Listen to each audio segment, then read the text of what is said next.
Welcome, welcome. Hold on. Let me get this situated real quick. What up, Hello, Joe? Yo, good to yo. see you. Yeah, man. Welcome, everybody. If you're tuning into this live or you're catching on the replay, the Perp Show has returned with season 5, episode 1. You know what I'm saying? If you look for my other episodes, they'll be in the playlist. Yada, yada, yada. It's good to be back. After a long hiatus, you know what I'm saying? Last time I did the Perp Show, like an episode, was back in like 2022. So it's been a long time, but we got a bunch of stuff to kind of talk about. You know what I'm saying? So, how you been, Chill? Last time you did a perp show, Megan Good was married to Devon Franklin.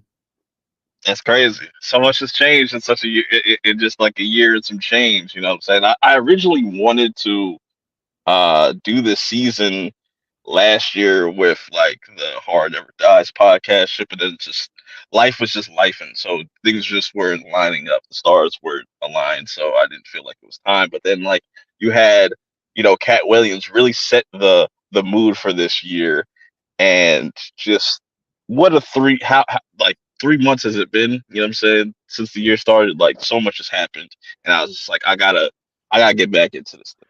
You know what I'm saying? So. The comedian Royal Rumble's crazy, right? Godfrey was the latest combatant. We've had. Hey, what's up, But PB? PB. What's up? PB, what do you think about the comics going at each other's throats since Cat Williams? Wait. I guess I don't know what's going on then. You wouldn't know what's going on, would you? No, absolutely It's not. been a while since I watched one of his stand-up specials. Yeah, it's not a stand up special. He was on Shannon Sharp's show and whatnot, and it was like one of his biggest Okay. interviews and stuff, and like just saying names and but then it set the tone because now it's just like everybody's kind of out of pocket, and things are getting revealed. You got the stuff that's going on with Diddy. He's doing the fucking race out here. It's a crazy year. What a crazy year, man. He's doing the race. Yes, Yeah, what take does K, that mean? take K, take K. He was doing the Oh, race when this rapper take K. He was 16. He did some illegal shit and decided to make a track about it and say it's called Dune.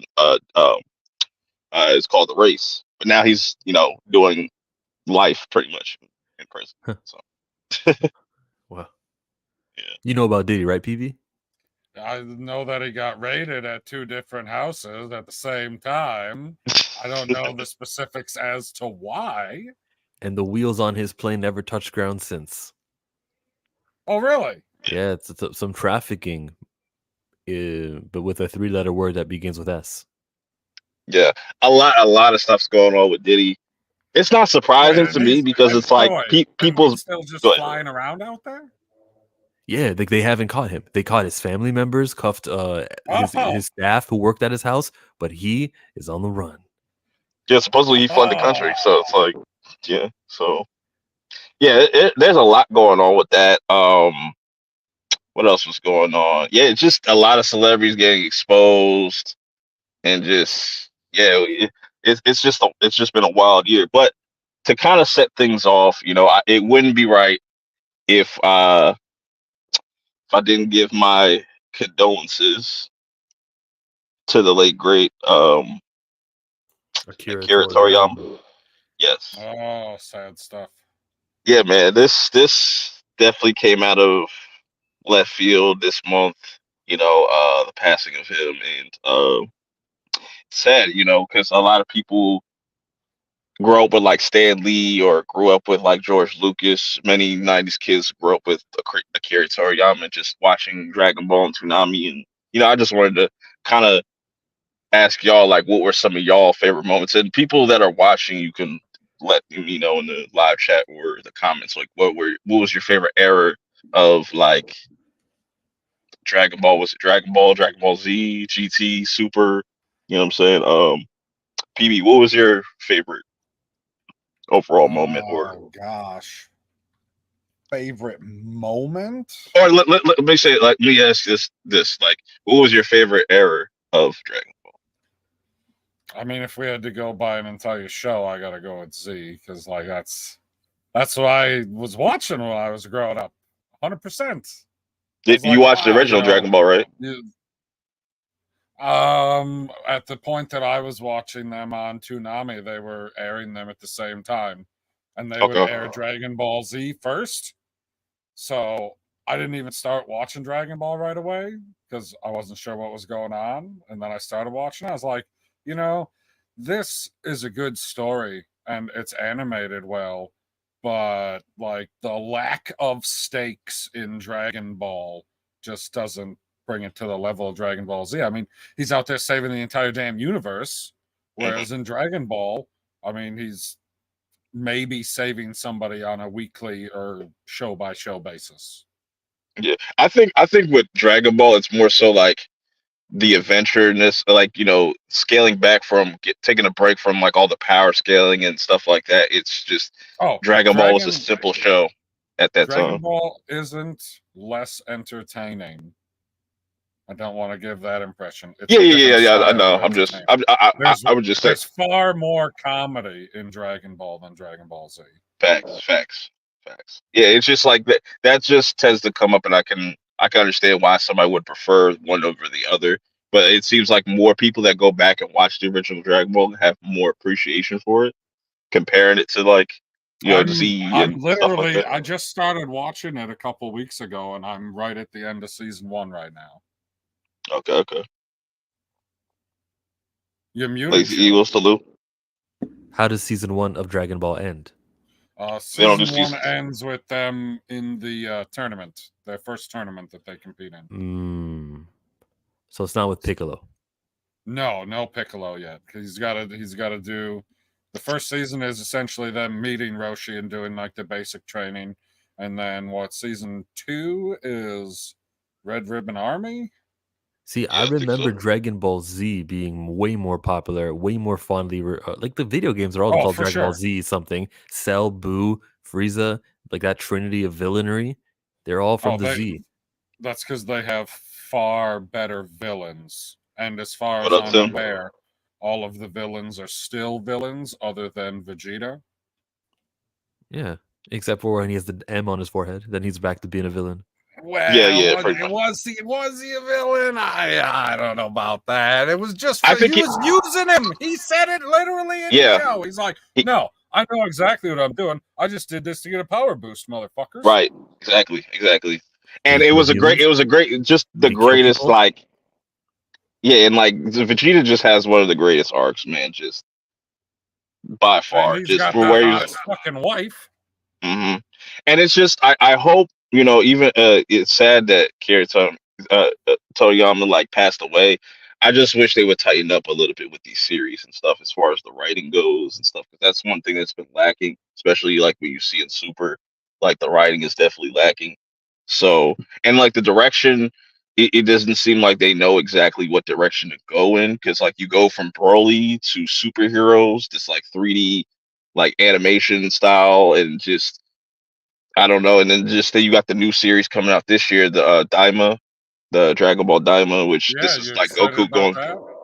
I'm I'm gonna watch it, but it's just like this is not what I really wanted, because if I wanted to see Goku as a kid, I'll just go watch GT.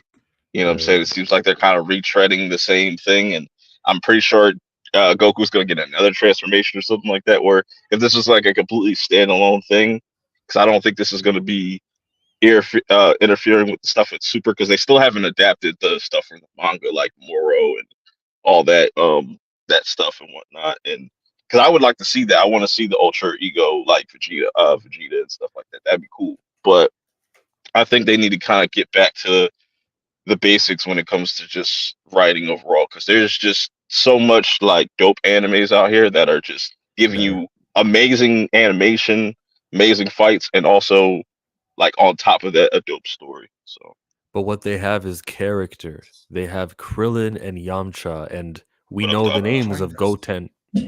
Yo, We yo. What's up, Or kid? like Super Saiyan here.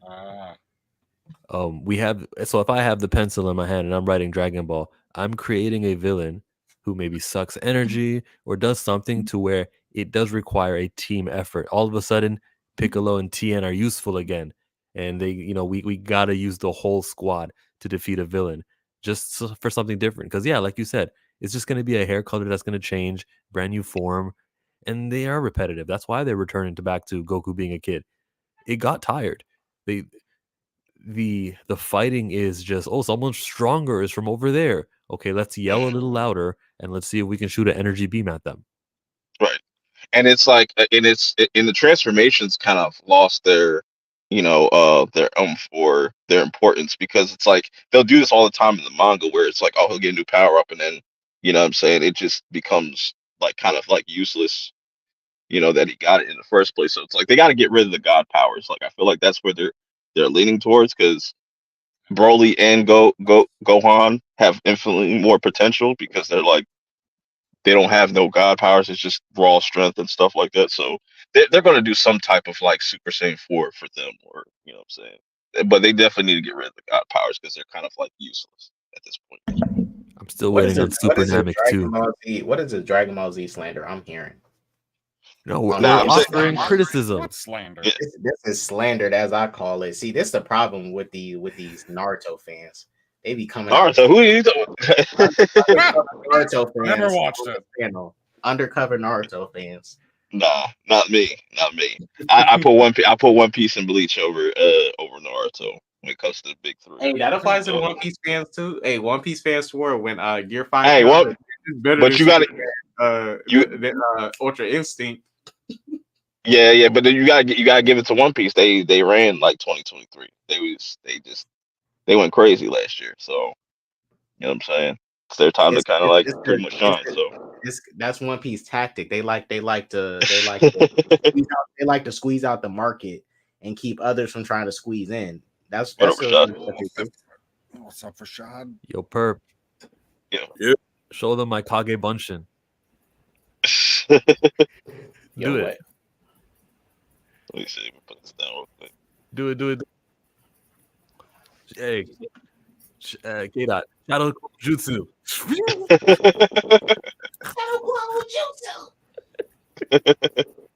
Worst Yeah, but to ever. Hater. nah, Send the spirit man. bomb. But Spirit Bomb.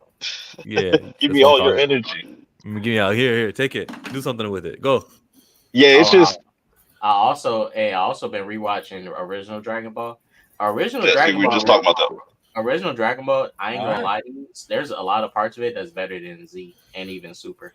But I like Z and Super. But Dragon Ball as a show, like the world building, I would say is a lot better than Z. That's fair. But chill. What was your favorite era of Dragon Ball? What was your favorite moment overall? I think I'm gonna have to go with Cell. That whole everything with the androids leading up to it. So from Trunks showing up and slicing Frieza, making Frieza turn into a camera like that. From that onward, with hey, Goku's gonna come, he's gonna get sick. I'm from the future to everyone, and up to Cell and the beating him with Gohan. That was it. That's like what 50 episode span. That was amazing. Okay. What about you? What was your favorite era and just moment overall? Well, some of y'all may not F with it, but this is one of the best. Even better than the Frieza one. Boo Saga, baby. It's Boo. Oh, that's No, controversial. It's for me, it's Cell, Interesting. Boo Saga, and then the rest. Kid, I was doing the fusion dance with his friends. Boo Saga has the famous animation, and it honestly, well, in the first episode with Gohan, it goes back to doing world building again, which was really good. Okay. Because Dragon Ball Z, if you notice it kind of just got more straight to the point compared to like Dragon Ball. Okay. I wanted to show y'all this. I don't know if y'all saw this going around on y'all social medias, but they had this big ass mural in Peru and stuff. Yeah. Oh yeah, so freaking impressive. Yeah, it's like 50 something different artists did their own kind of thing. It's just really dope. Like that's really fucking dope. See them, Purp. Have you ever seen the memes on TikTok about the cartel assembling for Akira Toriyama? Yeah. Yeah, they got everybody. They got Beerus, like even like Tapion and stuff like that. So like deep cut characters. Like Right. Bro, you want to know? It's crazy that Akira Toriyama barely has any pictures out there. Like he would, I didn't realize how recluse he was, but That's all of them he though. They're all kind of like that. Like they all kind of use like fake names too and stuff like that because they just like their privacy. And stuff like that. So, no, but I didn't think he was that recluse. Like Sean, the guy who voices Goku, he never met Akira Toriyama. Really? Sean Skimmel, yeah, that blew my mind. I was like, how the fuck you never met Akira Toriyama?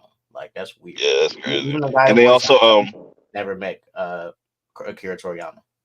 they're also I think this is in Dubai or something like that. Like they have like this whole theme park, which I would love to go there, but Holy it's shit! probably way more expensive than Disney to just go there. So Crazy thing is, why is this shit not in Japan first? Though that's kind of weird. That doesn't make any sense. they probably don't And have that Because much space. it's I don't know. not because it's not in I got a little Japan. It's because conspiracy. Dubai is special. I got a little conspiracy. It's kind of weird that this got announced just as soon as he passed away. Like it's I mean, it probably was in the works, but it's just like, hey, right, but after he passes away, though, like, yeah, because think about it like this: Japan, the Dragon Ball is one of Japan's biggest attractions out there. They got statues of Goku. Goku is their is like when they have he's one of their biggest characters there, and it's not even set in Japan. Japan wasn't hinting at it. This is something we've been asking for years, and Dubai's doing it, and they went to a Riyadh, guys. This is Riyadh. That's this place in Saudi Arabia. yeah. Well, yeah, Saudi Arabia. Oh, Okay, close enough. whoopsie. I don't know. It's the Middle East, though. I mean, I wouldn't. I'm personally wouldn't go. I get to your point though. You're just trying to say that Dragon Ball is more popular outside of Japan than inside. No, I just find it weird that it's not in Japan. The theme park. That's crazy. Yeah, but you'll see a One Piece theme park in Japan for sure because because Luffy and all them. Luffy's like their um. Superman. No. Mouse, Mickey Mouse and stuff like that. Like they literally have like statues and stuff like that. All One Piece out there, but and then it's interesting like how like different regions like view Dragon Ball. Like it's really big in South America and stuff like that and whatnot. That's probably like one of their biggest markets. I mean, they were the only ones I was able to understand it when y'all was watching it. Well, I mean, I'm assuming Purp was there when drama on the 80s and stuff. From what I heard, y'all had to watch on Telemundo, and y'all couldn't really understand what they were saying. So the South Americans like, yo, we got because that was exclusive for them. Like, yo, we got something that the Americans don't got yet. They can't understand what we're watching. That's why. Right. But you can't That's control why it how was another probably place is personal going to especially for interpret them. your stuff. If Japan Right. has 1 million of these animes and just the one that broke through to the global audience was Dragon Ball, then the things that are common for the Japanese is like brand new, and so much brand new is happening and so much innovation is happening. I can see why Mexico, well, not just Mexico, even here, Canada, United States, we all love this thing. Yeah, for sure. And even the differences on like who's the popular characters or villains and stuff like who like Japan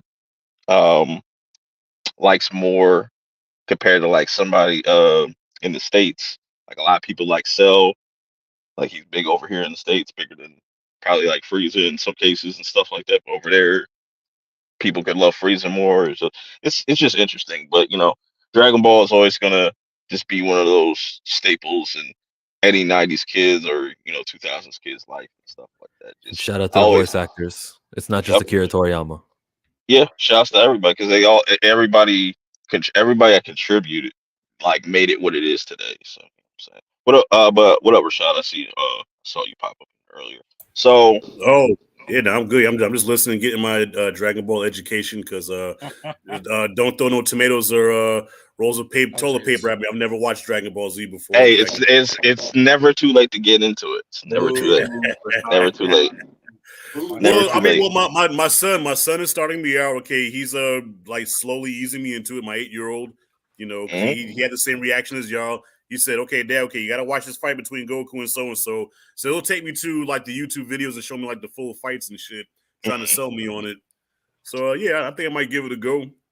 Yeah, and I think it's really dope. I've always said that like kids nowadays like are more into anime than regular just cartoons and stuff like that. You know what I'm saying? Like my nephew, he's heavy into the stuff. Like he's going through One Mm-hmm. Piece. He's watching. I put him on AOT like when he was like 10 years old.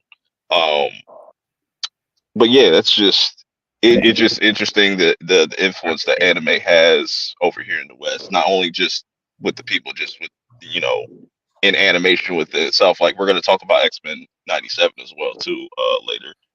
But yes, Yeah, well, it's wild. I can't get my son to read a comic book to save his life. Like he won't read a comic book. But he'll watch anime. He'll watch anime all day, from Naruto to Demon Slayer, all that stuff. Man, he watches all that jazz. that's facts. That's dope. That's Yeah. dope. That's dope. That's dope. So See, couple more time. Rashad, all that means is that means you got a good kid with a good head on his shoulders. He picking out the right stuff. You know, comic books. Yeah. I like comic books, which they dying out. Anime here to take over. Yeah, it's really. I see that. I see that. I guess because anime is telling better stories, because I can't get him. Like I No tried bull. giving him Planet Hulk and like the Mhm. popular graphic novels, and he won't read any of them. Yeah. That's crazy. Yeah. It's Yeah. just it's different. It's just different times now. It's just I just think anime just appeals to a broader audience just No, because it's it's not. like there's a lot more going on with it. It's not the times. It's that these comic books are useless and meaningless. Like, read a Star Wars comic book and tell me that it has anything to do with what the movies are. You know, there's characters that they create. Dr. Avra, if we're lucky, they'll get mentioned. You know, the High Republic comic books. If we're lucky, it'll even be relevant in the Acolyte. And if we're lucky, the Acolyte will get a season 2. Like, they don't put value in comic books. That's why. Okay.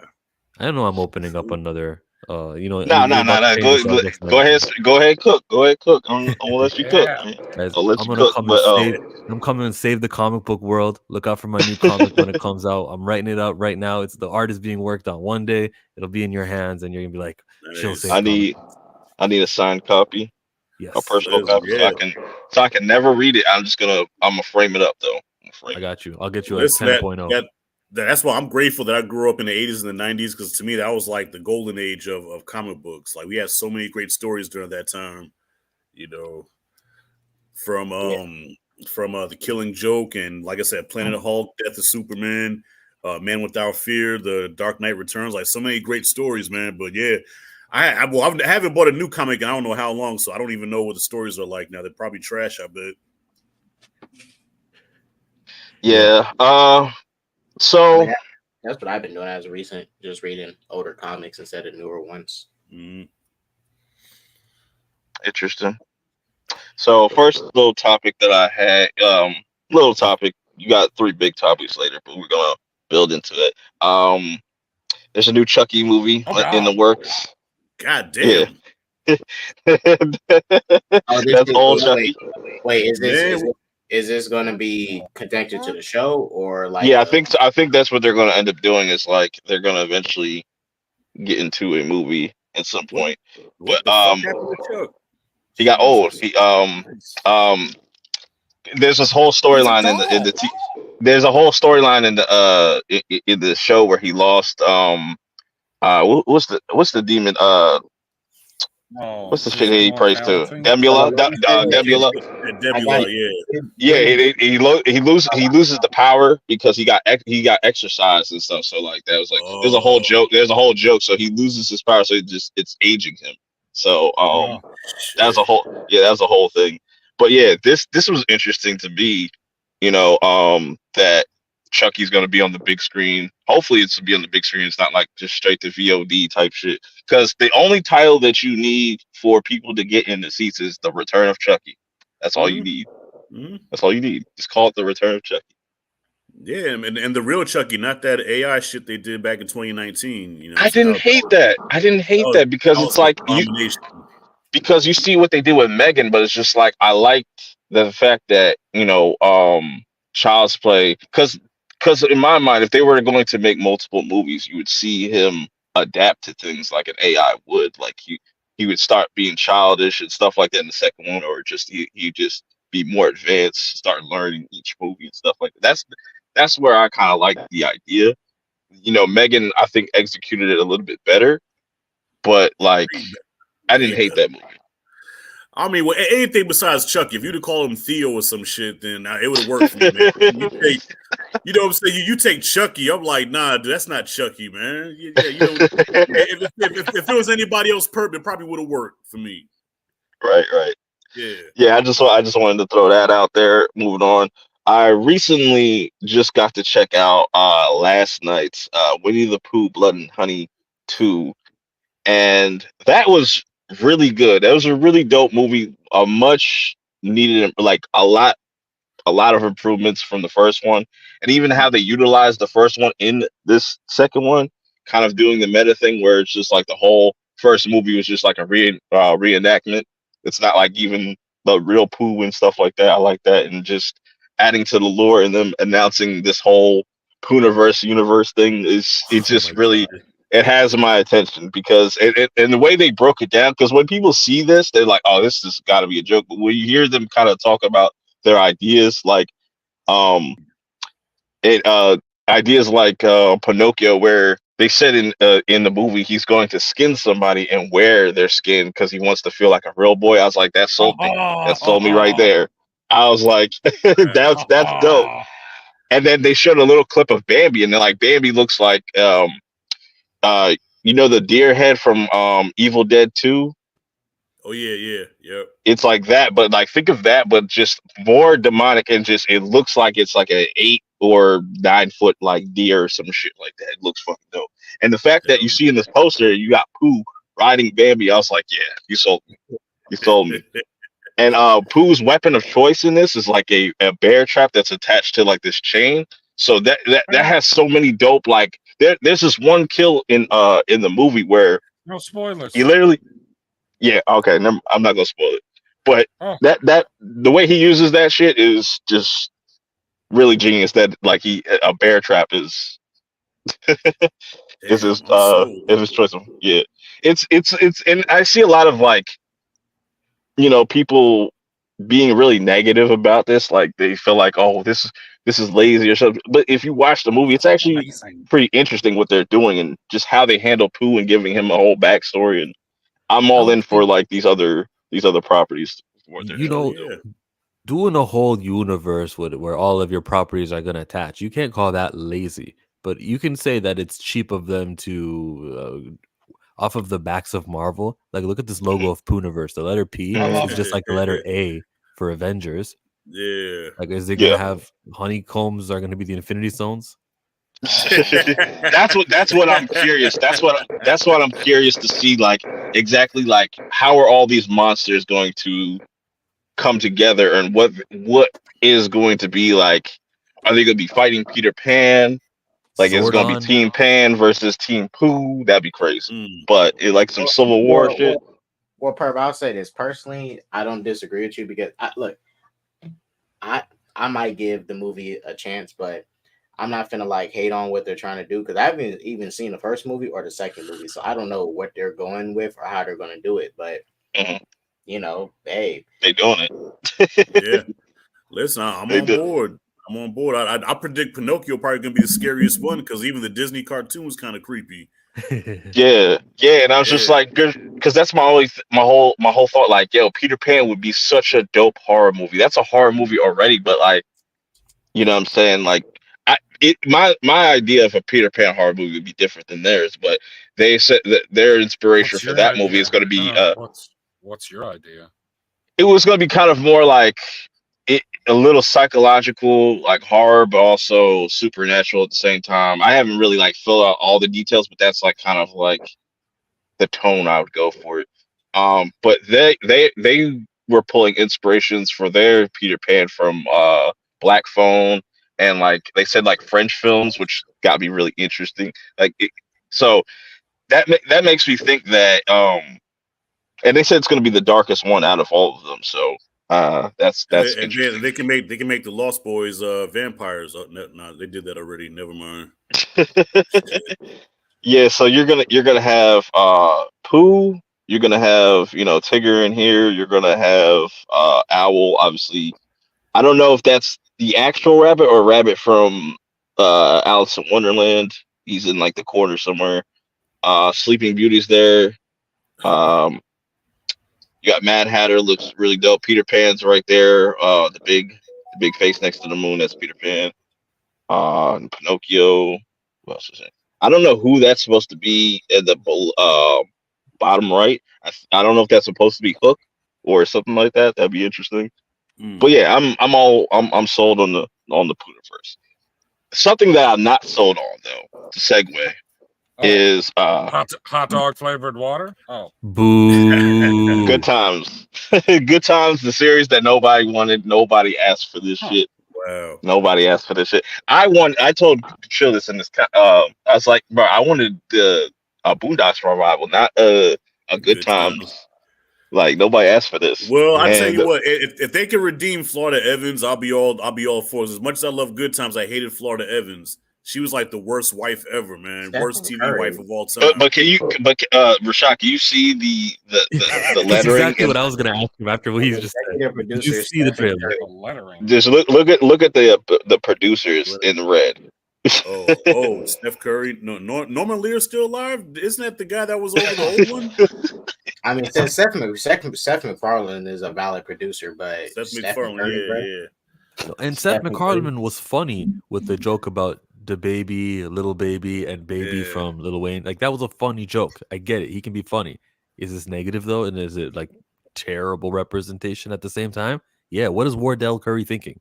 Your dad is a rich NBA player. You did not come up in this. Even in Oakland where you played, you lived in the suburbs. Like you lived in a very sheltered community. You know nothing about this world. Nothing about you're over here funding it.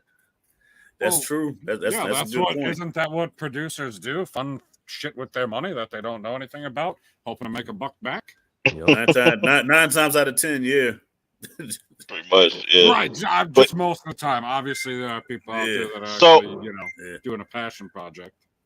So, doing a little dive on this is an actual continuation of Good Times, but like also like a reimagination. It's weird, like because he says he mentions James here. It's like, oh, it's my grandfather. So I don't know if this is like Michael's JJ's son, or like, you know what I'm saying, or you know what I'm saying. Oh, so these not the original characters. Okay, so okay.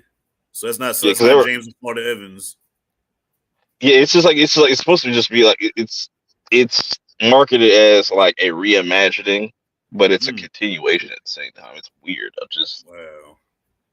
Yeah, and it's just that trailer really didn't do anything, didn't win any points, and it's just I was just like, man, this is not what we needed. I wanted, like I said, I wanted the Boondocks. I'd rather them do Boondocks, or even if they just didn't even call it Good Times, maybe people would have checked this out. But the fact that you put Good Times on this now, it's just like you're putting a stain on that series and stuff. So it's just like, wait, isn't there some legal stuff going on with the showrunner for Boondocks that they can't make the show? Like, isn't something going on with them and I guess the studio or whatever?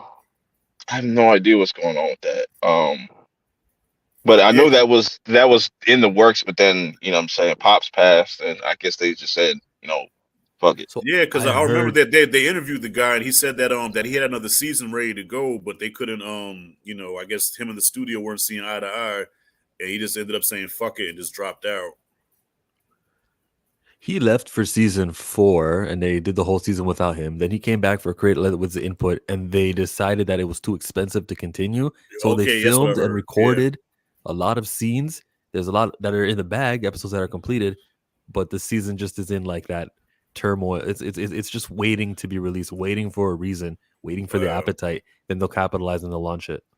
Yeah, why is it? I have no idea why it's flooding. Well, it's because they're poor black people who probably were installing flood prevention from other dumb black people. That's why.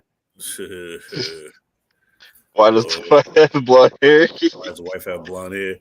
I'm assuming that's supposed to be Thelma. I guess maybe that's Thelma in her family. I don't know. That they don't need no Good Times, man. Come on, we moved past that shit. Yeah, we don't. Yeah.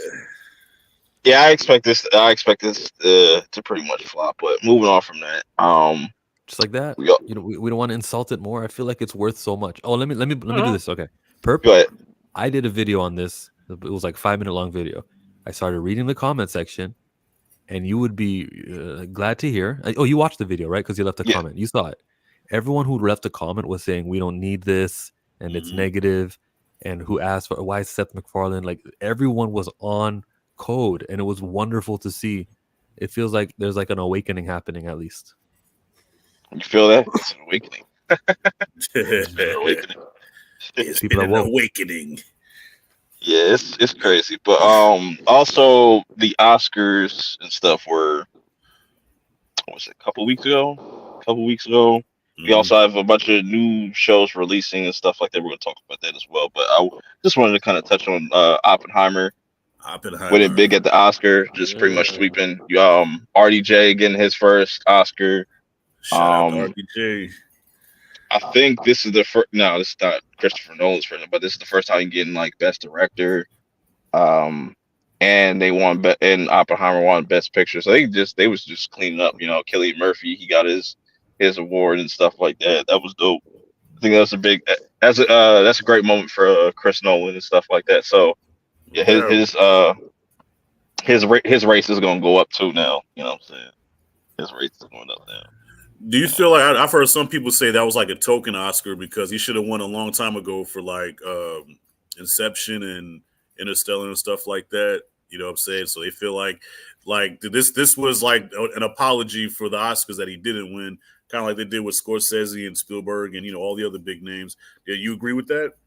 I would have to see what movies came out those years to kind of, because you might be right, but then at the same time, depends on what came out that year. Like if it had tough competition, like The King's Speech won the year that Inception came out. The King's Speech. The King's Speech. Who was in that? I never watched that. And the best director was The King's Speech, Tom Hooper. Mm-hmm. Okay. He wasn't even nominated for Inception. Really? Yeah. Ouch. It was 2010. So yeah, look, I guess that the Oscars was like, okay, we messed up, so here you go. Not saying that Oppenheimer don't deserve it. Honestly, I still have to finish the movie. I keep falling asleep. But not saying this because it's a bad. I'm not saying it's a bad movie. It's not getting my attention. But visually, it's beautiful and everything. But yeah, that's them saying we fucked up, and here's your Oscar that you should have got a long time ago. Yeah, it was a good movie. You know what I'm saying? I enjoyed myself in the theater watching it on IMAX and stuff with a crowd, and it was just it says something when a movie like that can be so successful and it only has like one action scene. It's the explosion that you're waiting for, but it's just all dialogue. It's like all dialogue, and that's impressive within itself. For it to go on to make like 950 million and stuff, almost $1 billion, like, and it's just all dialogue. That just lets you know the power of like Christopher Nolan and stuff like that. So am I the only one that? Because did any of y'all fall asleep on it? Or was it just me? Am I tripping? Because my eyes. Did you watch it at home or did you watch it in theaters? Oh, at home in my recliner. Oh, that's why. That's why. Oh, that's why. Yeah, that was a mistake. I watched it at the theater with a giant pair of boots sitting next to me, so that kept me awake. Yeah, but that was a big moment for just both Oppenheimer and Barbie, because it's like those are two big movies dropping at the same day, and normally studios don't do that. You know what I'm saying? And they both were successful. Very successful in edit. We know about the falling out though. Christopher Nolan had a beef because WB launched Tenet during the 2020 time, and he didn't really want that, so they didn't care. Yeah, Barbie come out the same week as Oppenheimer. It just so happens that fans combined the two words, and it benefited him. But look at it now. Think of like a alternate universe where WB didn't do that, and they had both Oppenheimer and Barbie under their belt. That'd have been huge for WB. Hell yeah. Yeah, that goes to show the power of marketing too, man. You market something right, Yep. Is everybody like caught up on Invincible here? Oh yeah. I forgot it came back. I didn't know it came back. See, man, that's what happens when you do weekly, man. I'm trying to like you forget. I was too busy being excited about X-Men. I forgot all about Invincible coming back. Damn. Okay, Yeah. wait. See that? Yeah, it's because that weekly show had been dominating your timeline. You were too busy watching all the content related to the X-Men. Because it's not just like you watch the show, then you got to see the after show, the podcast. Everyone's discussing about it, the Easter egg hunts. You got to see everything. Oh man, For but sure. that's a good segue because like, is Invincible season 2 disappointing? And I see a lot of mixed kind of thoughts. I don't see many people talking about Invincible as much as they did the first season. You know, like, and they split up the season. You know, 4 episodes. Was it back in November, and then they came back, and you know, the second half is much better. But I feel like, I don't know, that kind of break in people's expectations and stuff kind of hurt that momentum. I could be off, but I feel like it kind of hurt its momentum. I don't know. So Yeah, the first 4 episodes was, I mean, I wouldn't say it's disappointing, but they were slow. I guess because that first season ended so crazy.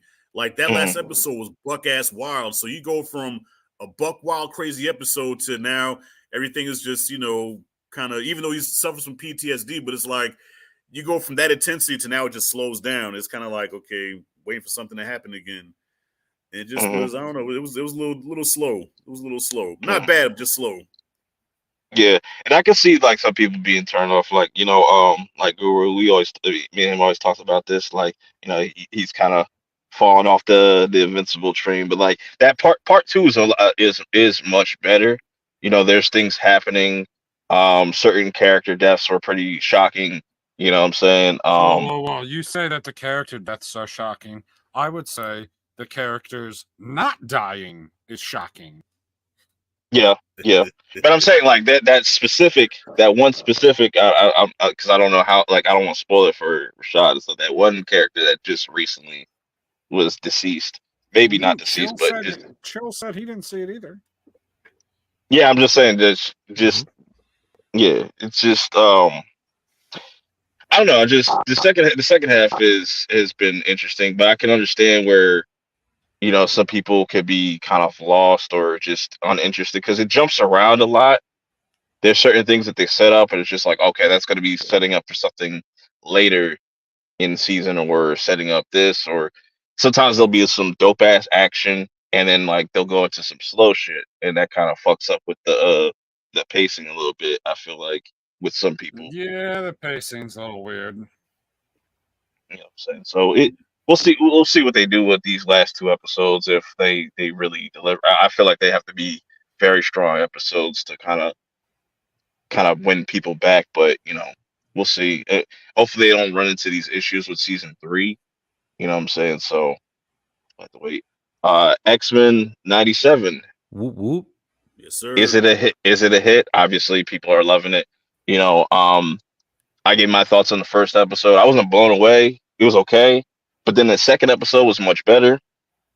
You know what I'm saying? The third episode is the best so far. So Have little minor issues, like just like kind of the pacing was a little fit, like a little too fast. I I have think a they could have. question, Purp. Go ahead. You said that episode one didn't blow you away, but were you blown at all?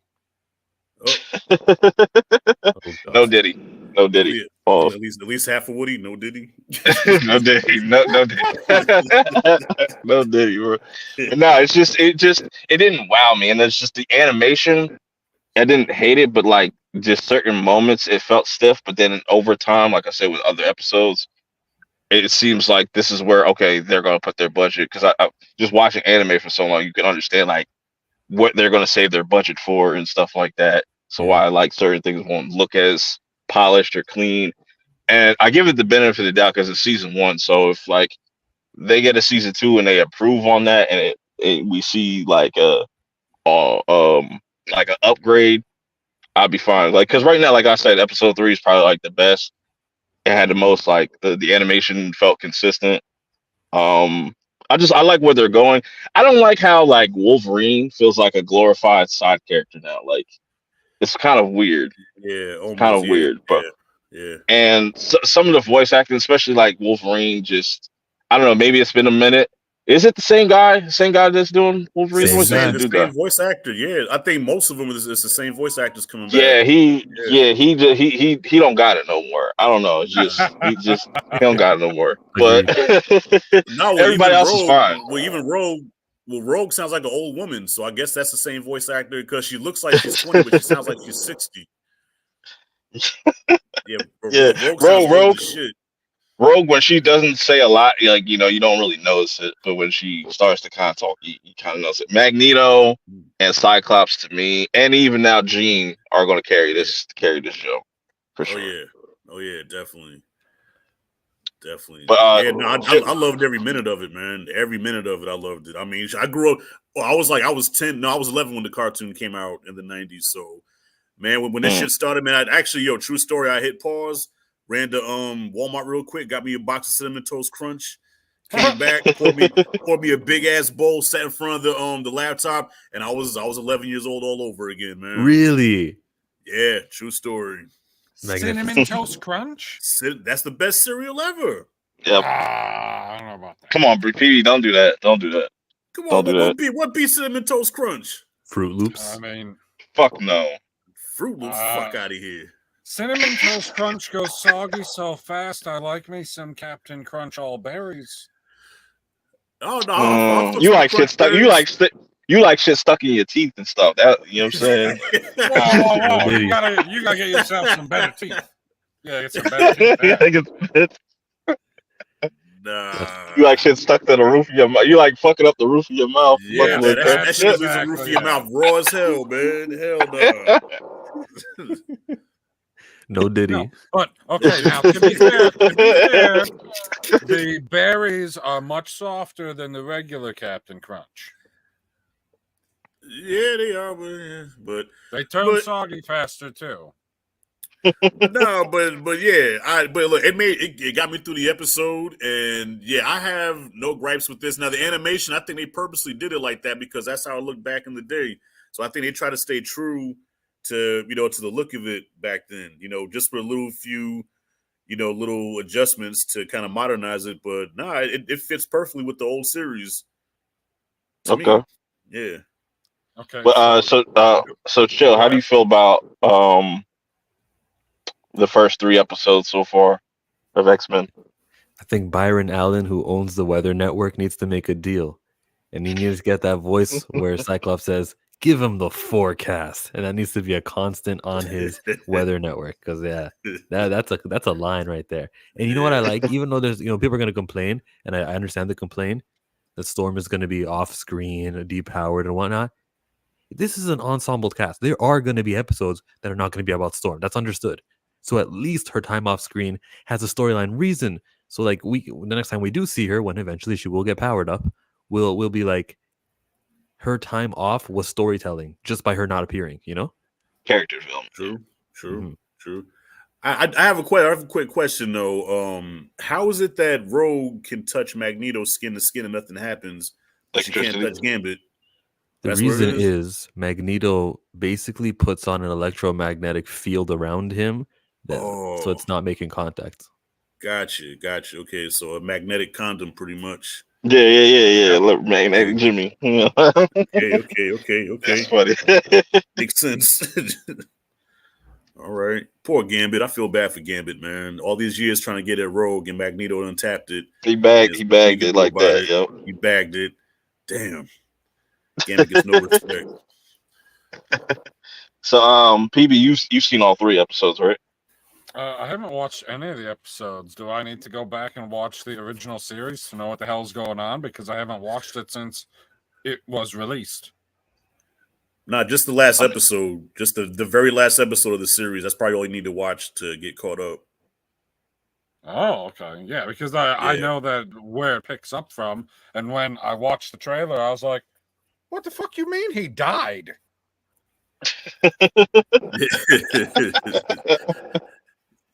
Yeah, it's interesting. I want to see it. Like, finally Disney Plus has finally got a show that's worth watching. You know what I'm saying? So that's something, but it's not saying much. Oh, But you fucking loved the Mighty Ducks when Emilio was that in one it. season, but then they fucked it up the second Emilio. season. It got canceled. I know. That's because he got fired. I was like, yeah, I quit watching. I quit watching. Yeah, and now Disney Plus got a new logo. It's not like blue anymore with the white Oh shit. yeah, It's like all. gradient. It's like a shitty green Shitty green. or like a Wow. mint color. Oh yeah, because didn't they merge with Hulu now? So isn't like Hulu and Disney Yeah. Plus like one? So somebody made a joke about that. They said that means you can watch Poor Things on Disney Plus. They said get them parental controls ready because if you see Yeah.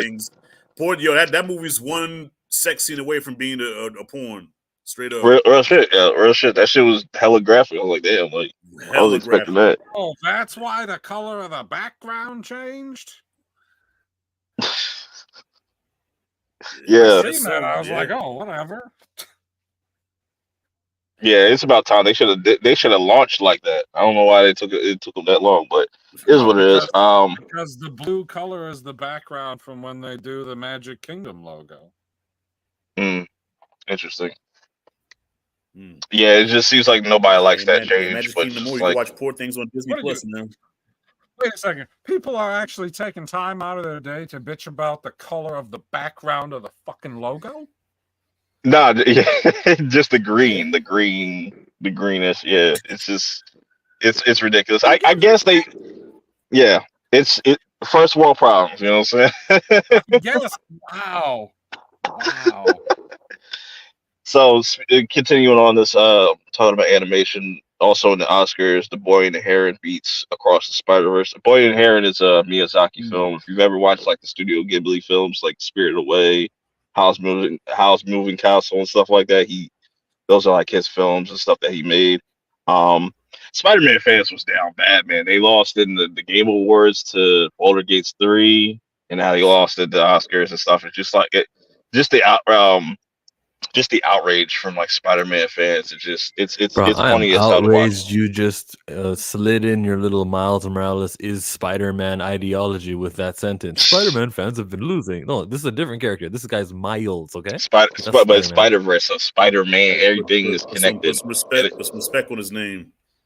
Yeah, I'll respect his name when he has his own name. I'm not going to disrespect him by giving him someone else's name, and he'd be secondary of that title. Damn, the Spider Boy. Damn. He's always gonna be he's always gonna be Spider-Man to me, just as much as Peter Parker is Spider-Man. I mean, honestly, I loved Across the Spider-Verse. It was probably my favorite movie of the year. I think it was number one. So, but I can't get mad because I've never seen The Boy and the Heron, so I can't be like, how did it beat that movie? I never watched it, so I can't say. But I love Across the Spider-Verse.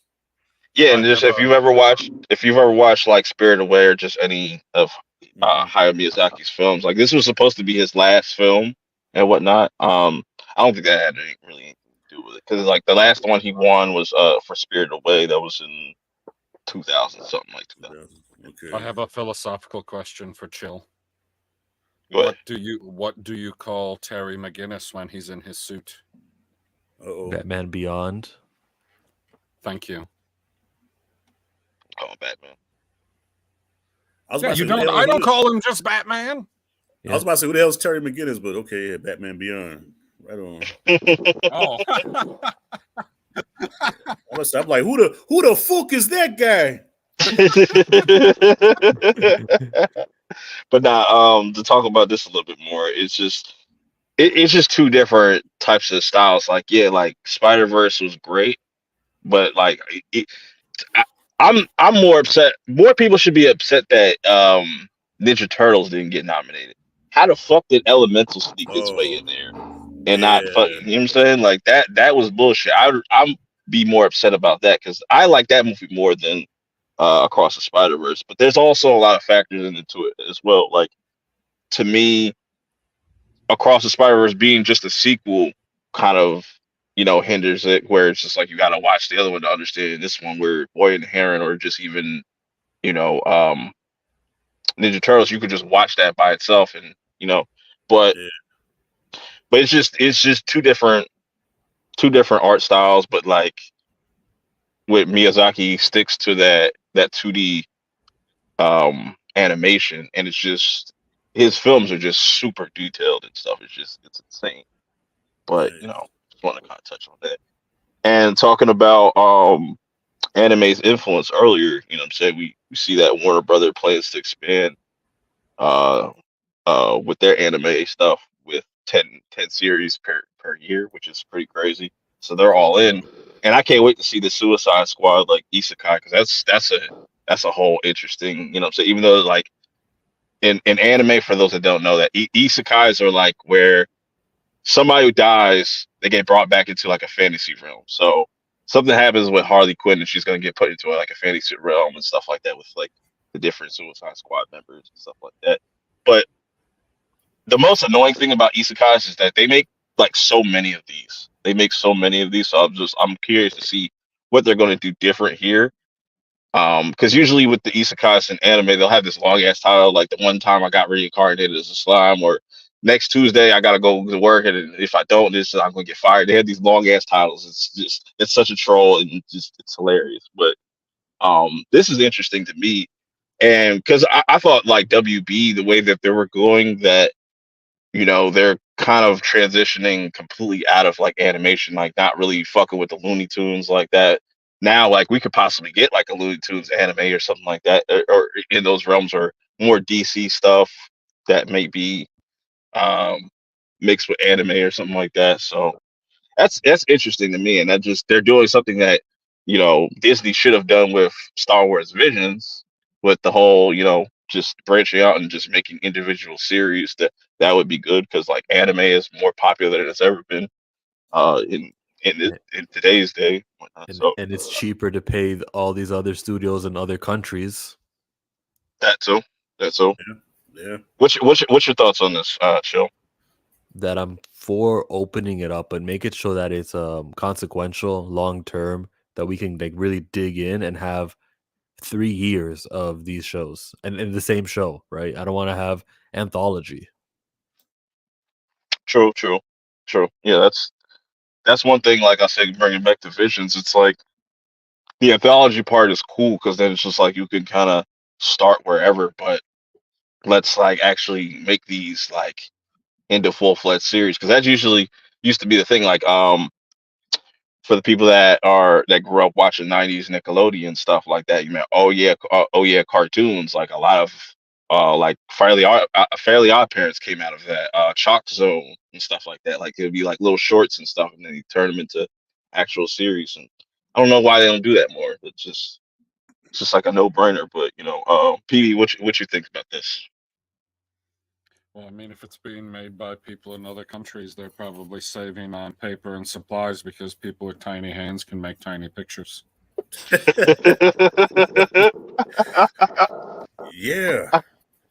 No, the only thing. Okay, so what I'm reading it here is 10 series per year. Does that mean they're all just going to be like, okay, we're doing 10 series, and then we're doing 10 different series, and then 10 different series, and nothing is going to last more than a year? No, I guess it would just like they probably say, okay, this new shit will be coming out this year, and just kicking things off. So they're gonna have just multiple projects in the works, I guess. You know, I guess we gotta have to just wait for more details, because I think this makes me kind of it makes it seem like whenever I don't know when this Harley Quinn isekai thing, the Suicide Squad series comes out. I don't know if it's a spring anime or a summer anime. Um, so I guess they're confident enough to make a statement like this, or put this out, that show is going to be really good, or they're banking on that to be a hit or something like that. So that's why they're saying like, okay, we're going to fully invest in this, and you know, so we'll have to just wait and see though with this. See what shows, because I don't know if it's going to be. Okay. It's going to probably be like a collaboration, like obviously like Warner Brothers, or like with Studios, Warner Brothers and Mappa, or just something like that. Is it going to be connected to any of the movies that James Gunn is making? No, I don't think so. Oh, They'll probably be their own thing, which is fine. Like you don't need you don't need to let James Gunn cook over there and just do your own thing. You know what I'm saying? You can have two things at the same time. Just But label just it like like the Pooverse, it would be impressive. Just like the Pooverse, if everything could be connected with each other, and they would be respect. I'd find that you are respecting these foreign studios with their anime stuff if they included the canon of the DCU. okay. Yeah, I just wanted to kind of touch on that because that's interesting to me that Warner Brothers are all in on anime because I was just wondering. I was just like they haven't really dropped a lot of like animated shows, and maybe this is the reason why that they want to kind of go more towards the east and like a western kind of thing and whatnot. So that's gonna have to probably wait on to see more from that what series they're going to do if they're going to be solely DC projects or just going to be original things and stuff like that. So that stuff, yeah, we're just going to wait for. Next up, uh, What? Just wanted What's to, up? Poppy? The fuck? Go pause. pop in. Pop it. Okay, okay, Damn okay, spell check. Andre. Okay, bro. I'm about to say no Diddy, bro. Yes, spell check be tripping, bro. So next thing we got here, bring this is the Alkalight. Star Wars, brand new series. It's going to be mostly centered around the Sith. Well, yeah, pretty much around the Sith. A lot of people are kind of mixed about this, obviously, and it seems like every time like a Star Wars project comes out, Star Wars is dead again. You know, everybody's like, "Oh, this is the nail in the coffin. This is it." You know, Yeah. it's just every time a new Star Wars shit gets announced or we see a new trailer, people just have the same reactions and stuff like that. But I Well, think what's here's gonna Why is this go ahead. bad? oh No, Is this bad? no. Go ahead, Rashad, real quick. oh no, I was gonna ask a question because my boy Anthony A. Perez, he's like the biggest Star Wars fan I know. So I was asking him when is this show supposed to take place, like before or after, the prequels or the sequels. He said it takes place 70 years before the prequels. So my question is, okay, if in Phantom Menace, when Darth Maul was revealed, that was the first time the Jedi seen the Sith in like 1,000 years. Like, what the hell? Like the Sith is back. So if there's Sith in I, here and this is 70 years before, like how does that, I you know think what I'm it's saying? I think they said 130. 130. Oh wow. Okay. Is that correct, I Catil? don't think It was that like 100, at least 100 plus years, or No, something like that. I just waved my hands in the air. I guess you saw me do that because I was just trying to say like, yeah, like okay, 130. You know, all right. Well, it Yeah. doesn't matter. Yoda will How be does- there. yeah, Yoda would be Yeah, there. Yoda would be like 800. My thing with this, right? Yeah, like to your point, that's important too, because canon and whatnot. But at the same time, I think they can still make it work. Like, I don't think any of the Jedi that we see is going to make it out the show alive, if that's the Right. case. Okay. But the biggest issue that this show is going to have is just the competition. I feel like them coming out in What's June the competition? with the bear out and with House of the Dragon and the boys, this shit's gonna get completely like Oh it's gonna wow. get Yeah. washed. Yeah, it's gonna get ruined. Yeah, I agree. Unless if this shit blows people's expectations out the fucking water, which I doubt. But Probably just the hardcore Star Wars fans, but I mean, yeah, the boys and the bear and yeah, that's a lot of comp. I mean, Yeah. I'm gonna watch the show just after those other ones. yeah, but I'm just saying I'm just looking at it right there, like because a lot of people are just already kind of sour with Star Wars as a whole. So like you putting your shit out with all these other juggernauts, like fucking the bear just swept the Emmys, like got 10 Emmys and stuff, and people love House of the Dragon and people love the boys. So it's like people are just like, oh, why would I even waste my time watching this? You know what I'm saying? So it's just I feel Because like it they has should have probably fucking moved it up. lightsabers. I was You about got to to do say, more than that. look, as long as I see Jedi and Sith, like, yeah, I'm in. I'll watch it. Is that not a problem though? Oh, why? Then we It's should 130 years ago. What's your thoughts on this show, like as a whole, about the Acolyte? Oh, here we go. Here we go. Wait, I was gonna say it's a great poster. Obviously, you see the blood; it represents a red or lightsaber. And then I saw somebody post George Lucas would never co-sign this, and I'm like, yeah, I guess you're right. So people have been trying to ruin this for me. I personally haven't even saw the trailer. The That's less I smart. That's know, smart. the That's better. smart. Exactly. That's smart. But this is like one of the main characters right here. You know what I'm The saying? manless then And red. I was on the Marginalized channel. We was talking about this. And I was just like, yo, this would be a like just You the. were on his channel on purpose? Yeah, I was just like in the chat and whatnot. You know what I'm saying? Oh. Still same question. On purpose? Yeah. But what's I gonna say? Fuck. Yeah, PB with No, his no, no. negative comments on Demagina. Stop that. But no, I came up with a good idea. Like this, like just the premise of this and whatnot would have been a perfect series to kind of be set in the future instead of like even fucking around with the High Republic, because like even getting close to, you know what I'm saying, the Phantom Menace and stuff like that, you're still kind of. How could you set it in the future? Ray I'm just saying, like, destroyed all of the evil.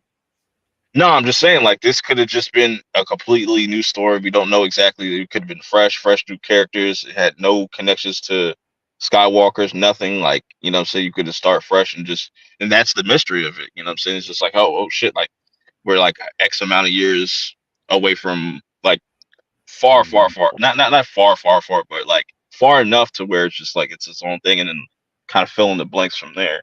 I don't know. It would have been kind of cool because you even getting close to, you know, the original trilogy is already going to kind of rub the people the wrong way and stuff. So, you know, but like I said, it could surprise me. I'm hoping it does because I was looking forward to it. But you know, it's just go. Yeah, I look, don't think it's going to have. all for it. I'm all for like a fresh start, man. Because look, Star Wars has been piggybacking off of the Skywalker saga forever. Like how long can you milk that shit, man? Like give us new characters, new story, new everything. You know what I'm saying? Like Skywalker saga been going since '77. We in 2024. Mm-hmm. Let's like wipe the slate clean, Switch start it up. over. Yeah, Switch it up. Because I feel like that's what a lot of people kind of want as well. Is just like something new, or just, you know. But we'll have to just wait and see when this drops how it's gonna do. It's just gonna have a long like road ahead of it. Just that release date, I think, is gonna hurt it more than anything. But hope it's better than Ahsoka, because I don't know, Ahsoka bored the shit out of me. I'm sorry. Ahsoka was boring. Hey, I'm right there with you. I was disappointed with that, but some people loved it. Some people love it. You know, it's just one of those things. You know. I mean, it had its moments. No, it definitely had its moments. Like the Anakin episode, like I had goosebumps watching that, man. Overall, it was just underwhelming to me, man. I don't know. PB, me and you, right? Ahsoka, right? Oh, that stuff is it quite possibly is the best Star Wars show that they've made. What? Yeah. Can you talk about live action or overall? Oh, just live action. Live action, okay. No, I ain't saying much. You can't count the Clone Wars with it, because like that's actually something well, I believe that's supposed to be there. This is that was my issue. Made up after the fact. We know what your issue is going to be, because you're saying we want new and fresh and has nothing to do with the old stuff. This show relied on you watching every cartoon. Your knowledge was rewarded with a cameo or with a reference. Oh, yeah. Even the villains, everything was related to something old you saw. Those witches, well, they just showed up new for you, but we've been knowing about them. So to see them reappear, you know, the mystery of a new galaxy is something we've always been thinking about. It was so good. Well, no, I agree with you saying no, but I've watched the Clone Wars, I've watched Rebels, I've watched all of that. But my issue with Ahsoka was that it didn't feel like it was Ahsoka, you know. So like her character was so different than she was on those shows. Like she didn't have none of the personality, the charm, the wit. She was just a real kind of, you know what I mean. And just the way they wrote her was, I mean, she was growing up in Mandalorian, and I liked her character in Mandalorian, you know. I blame. It just didn't do it for me. I have no problems with her, like, you know, growing as a character. I feel like it was just miscast like that. I just feel like that's the part of it her acting, her who plays Ahsoka? I forget her fucking name. Rosario Dawson. Rosario Dawson. Yeah, Who's a it's good just actor. Go back. she just I don't know. She's just very stiff in that role, and it's just I don't Yeah, know. she's just a I feel like they DEI Ahsoka. no, I just feel like they could have found a better Ahsoka, honestly. But overall, I think that's what kind of was not working with me with the show. I just wasn't really invested in what was going on with her story. Like the whole stuff with Anakin was dope, but after that, it's just it's pretty forgettable. Yeah, it did. Like, it had its moments, but I guess because I was such a fan of the Clone Wars and Rebels, so then when I saw him live action, I'm like, even when I saw Ezra, I'm like, damn, that's Ezra. That's it. Like, okay, I don't know. It just didn't translate as good. It didn't translate as good live action as it did in the animated series, if that makes sense. That might be possible, but the fact that they set up everything that is to come in this show was spectacular as well. Yeah. I mean, hey, teachers. So look, I'm not knocking y'all for digging it. I'm just saying it just wasn't my cup of tequila. You know what I mean? The problem to me that this show doesn't have, that the other shows do have, some more than others, like Kenobi, you're watching it and you're like, that was fucking amazing, and literally 30 seconds later you go, that was dumb as fuck, why'd that happen? every fucking time I go, oh, that was so cool, and then you're like, oh, why don't you just do it again? You're like, yeah, you can't. I was like, why not? I saw him grab a ship, and then he's like, no, I'm gonna let that ship go. And you're like, okay, well, he expended all of his force energy, but then no, he's just taking another force user and just tossing her around left and right. And I was like, okay, so you can fight someone with the force. In what time? Yeah, Kenobi. Yeah, Kenobi had his problems. I mean, for me, it was just nostalgia, man. Like, to me, Kenobi was pure nostalgia. Was seeing Vader and Obi-Wan have round 4. I think that's like the 4th fight they had. You know what I mean? And I don't know. Like, okay, think what you want about that Kenobi show. Did you not get emotional when half his fucking helmet's gone and he's like, "You didn't kill Anakin, I did." And you and McGregor's performance, I agree, in that part. I did get emotional in that part, and then I will guarantee you, because I don't remember what it is. 30 seconds later, something stupid happened, and I was yelling at the screen. I already saw the half mask when Ahsoka fought him. Yeah. That was like an Easter egg for anybody who watched the show. It was. I don't. Well, because it took me back to Revenge of the Sith. You know, when they had that battle on Mustafar. Then you fast forward here, and he's like, "I'm sorry, Anakin, like for everything. Like, I'm sorry I failed you as a master, as a teacher, as a friend." You know, he's like, "I'm not your failure." I don't know, that just did something to me. Like I said, nostalgia. I'm a sucker for nostalgia, so forgive me. Then why don't you like Ahsoka if you're a sucker for nostalgia? It's literally because Ahsoka didn't do it right. Shows mid. At least Obi-Wan entertained me, man. Ahsoka, I had to drink like a Red Bull and a Zoa with a shot of tequila to keep my eyes open. That's funny. Shit, had my heart racing afterwards, man. I'm sleepy, but my heart's still racing. Yeah, so we're getting ready to wrap things up. We got a couple more things to talk about. Real quick, can we talk about any of the things that I'm reading in the title here? Because I don't think I was about to say, did y'all cover Dune and Ghostbusters and? I'm about to. That's what I'm about to get into. I'm about to say, get into the. We're getting to the. We're in the end game now. Okay, let's see if the next slide that comes on screen is going to be one that all corners are filled, or is it going to be one of those where? No, like I said, we're getting there. Let me segue there. We'll get there. We're gonna get there. I think K-Dot went to sleep, man. So I wake K-Dot up. I don't know what he's doing. I forgot he was here. Oh yeah. Food him so that our screens will be larger. Yo, K-Dot, we miss you, bro. Where you at? But just wanted to give you an update on how many movies I've watched so far. I'm at 29. I'll be at 30 tomorrow with Godzilla vs. Kong. I was trying to catch your ass too, man. You beat me every time. Yeah, I just wanted to give this update because I always like to update people, where I'm at with my list and stuff like that. It's getting there, you know what I'm saying? Trying to get to like 50 by March, probably get there depending on how April works out, I'll probably get there by end of April, maybe.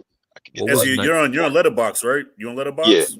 Yep. Okay, yeah, I gotta find you because yeah, I just started doing the Letterbox thing not too It's the long best ago. thing And I've I ever love it. done. I It's the love best thing it, man. because I I can love it. because it helps me keep track of all the stuff I watch. So it's like Right. I'll forget all this shit. But Oh yeah. What was the reception for Night Swim? it's as shitty as Imaginary. They're both they are two of the worst films of this year. Like Right. by far. They could share that. They could share that L. You know what I'm saying? Damn. Just Blumhouse is just putting out bullshit. That should be their new name. Bullshit house shit house. Ain't that, you know what I'm Damn. saying? They just need to step it up, man. That's all. You know what I'm saying? Like but they make so much fucking money. Like they can make a dog shit horror movie for 5 mil, 10 mil. They'll make that fucking budget. They'll make that budget back. You know what I'm saying, that weekend and shit. It's fucking crazy. But obviously, I got Dune at number one. You know what I'm saying? I got Late Night what's with the that? Late Devil. night. Yeah, Late Night with the Devils too. I'm hearing great things about that movie. I want to check that out. So far, that's one of the best horror movies of the year. But I feel like all the dope horror movies that are just, that people want to see is going to come at like the second half of the year, as usual. But yeah, it's a really good year for just horror. Society of the Snow, that was the first movie I reviewed this year. It came out on Netflix. Love Lies Bleeding, that was pretty interesting. Really, I gotta watch that again as well too, because that might end up coming down. Obviously, as more movies come out and stuff. This list changes like every fucking day, because I just be looking at it and be like, would I watch it? Because it's all based on just like my enjoyment and shit. But Yo, with that's how I do my top. 'Cause I made a top 100 and I'm like changing it every day. And I'm yeah, like, damn, yeah. yeah, because Like yeah. So like I said, this is my list so far.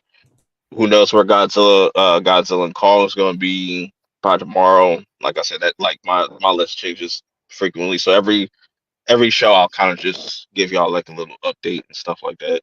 Now getting into the main topics and stuff like that. Um, let's talk about Dune. Let's see. Revenge of the Worms. Yep, and with these big three movies, Dune, Ghostbusters, and Godzilla and stuff like that. Dune came out the winner. Honestly, it's the most successful so far. The big got a really had a really huge opening with like what 180 something. You know what I'm saying? It's almost about to cross like 600 after this weekend. 600 mil. It's doing good, and you know what I'm saying. If it had this month all to itself, it would have definitely because Oh they're yeah. saying like it's saying its total box office is going to be like 700 mil, 720. It could have Nice. made probably a lot more of that if it was just by itself, but that's still a strong number. Like it's not having huge drop offs or nothing like that either. Like it's like fourth weekend had like a 38% drop or some shit like that, which is crazy. Hmm. It's made like 100, I think 150 or something like that. 150 something just IMAX alone and shit like that.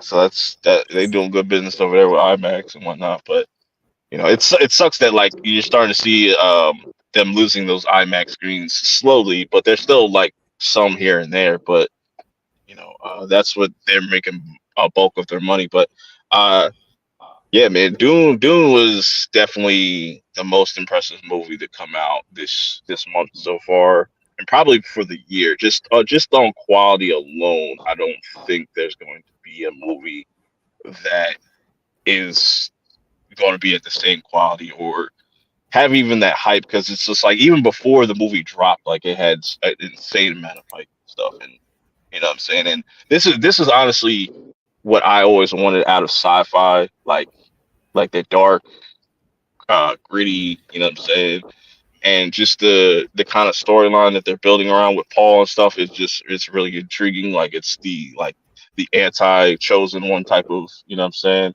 kind of storyline, or just that cautionary tale of just like a savior type character and how bad that could go. You know what I'm saying? If you give that person that much power. So Yeah, it and was then like the Matrix. It was like the Matrix on Tatooine. You know what I'm saying? yeah, pretty much. Yeah. But what I liked about it the most though, and just this universe is like I know they're supposed to come out with a Benny Gesserit series, but I don't know where the fuck that trailer is. I don't know if they're gonna probably push it to 2025 because they got House of the Dragon. Then after that, it'll be Penguin, and then the Dune Prophecy, which is the Benny Gesserit series, is also supposed to be slated for this year too. It's probably going to be a little bit crowded, and probably they're going to end up moving it because we were supposed to get a trailer for it. So I don't know what the fuck's going on with that, but this is what I mean. It's just like this is the type of shit I want out of us. Like Star Wars is just like the quality control. It's just and it's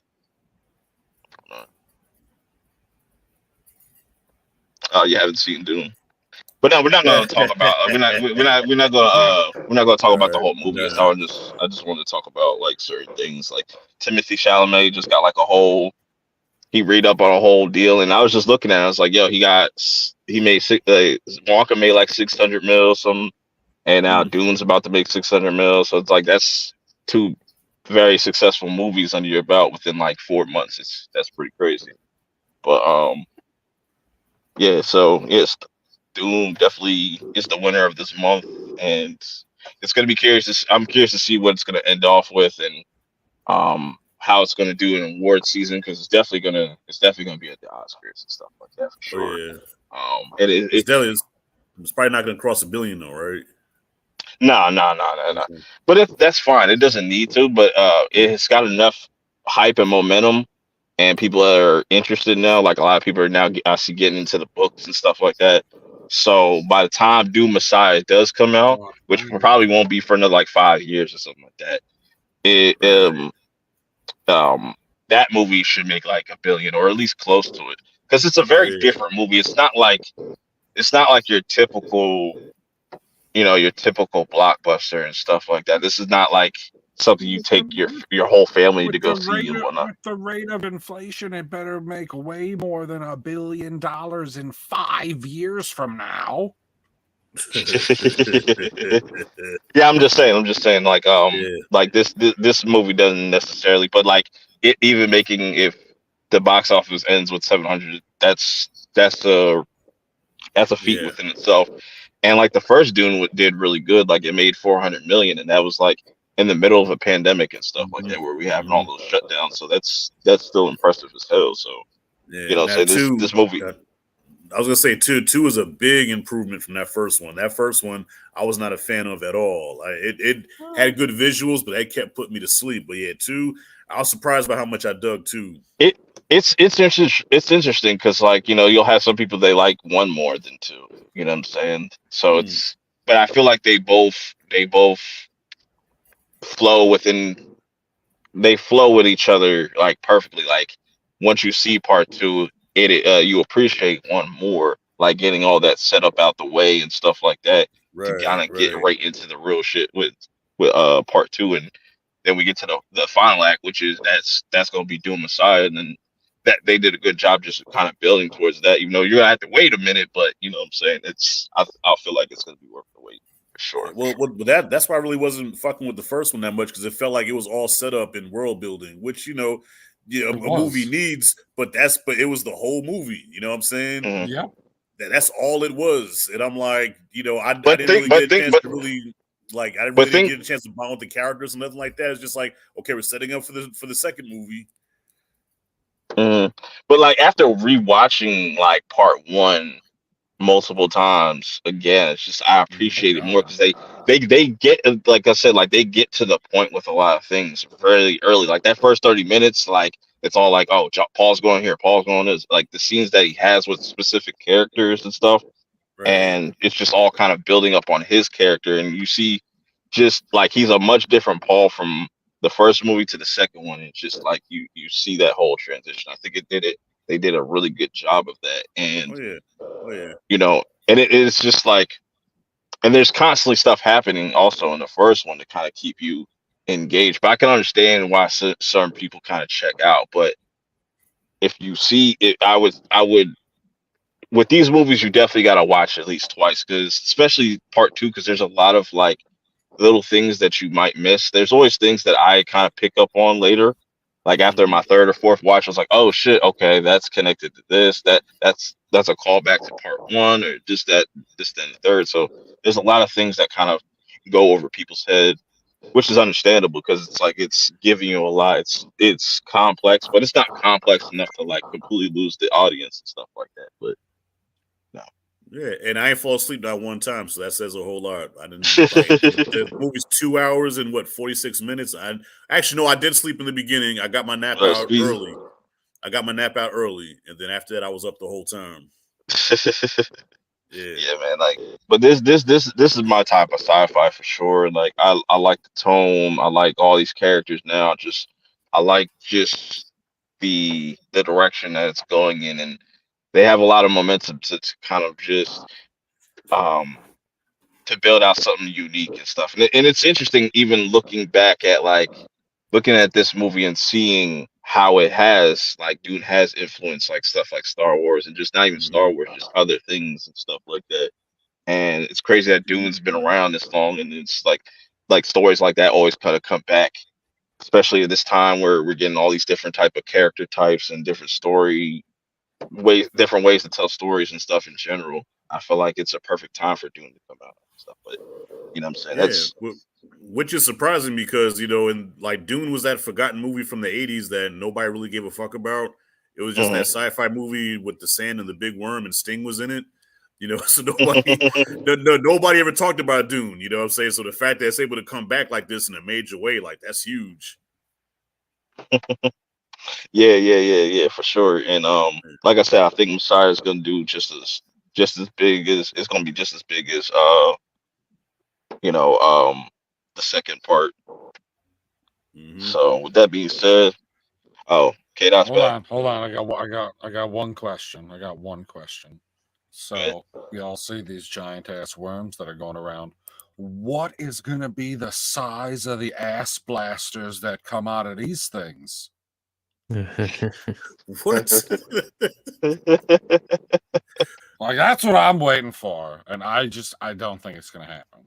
I don't even know what to say to that. You can say that this is the greatest Space Tremors movie of all time. Space Tremors.